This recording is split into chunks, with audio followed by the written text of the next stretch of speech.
আসসালামু আলাইকুম। আজকে নতুন ভিডিও নিয়ে আপনাদের সকলের মাঝে হাজির হয়েছি। তো আজকে আমি রান্না করব, মলাই মাছ চচ্চড়ি করব। তার জন্য পেঁয়াজ টমেটো নিয়ে নিয়েছি। তো এগুলো এখন আমি লবণ দিয়ে ভালো করে মথে নেব। তো এইভাবে করে এখন ভালো করে মথে নেব। মথে নিলে খুবই ভালো হয়।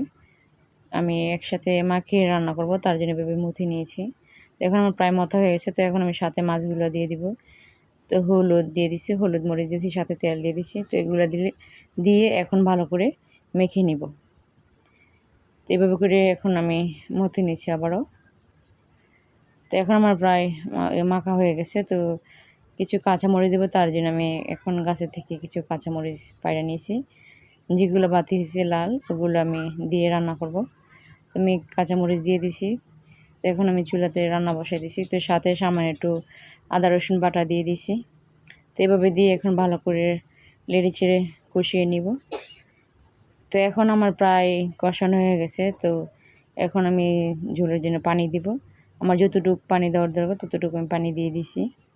তো এখন আমার প্রায় তরকারি বলক এসে পড়ছে। তো এইভাবে করে কিছুক্ষণ আমি রান্না করে নিব। তো এখন আমার প্রায় হাফ হয়ে এসেছে। তো আমি সাথে ধনিয়া পাতা দিয়ে দিছি। তো এভাবে করে আরও কিছুক্ষণ রান্না করে নিব। তো এখন আমার প্রায় রান্না হয়ে গেছে। এখন আমি নামিয়ে নিব। এখন আমি নামিয়ে নিয়েছি। তো আজকে আমি রান্না করেছি মলাই মাছ চচ্চড়ি করেছি। তো আজকের মতন আমার এখানে ভিডিও শেষ। নেক্সট কোনো ভিডিও নিয়ে আপনাদের সকলের মাঝে হাজির হব। সে পর্যন্ত সকলে ভালো থাকবেন, আমাকে সকলে সাপোর্ট করবেন, লাইক করবেন, কমেন্ট করবেন, শেয়ার করবেন। আল্লাহ হাফেজ।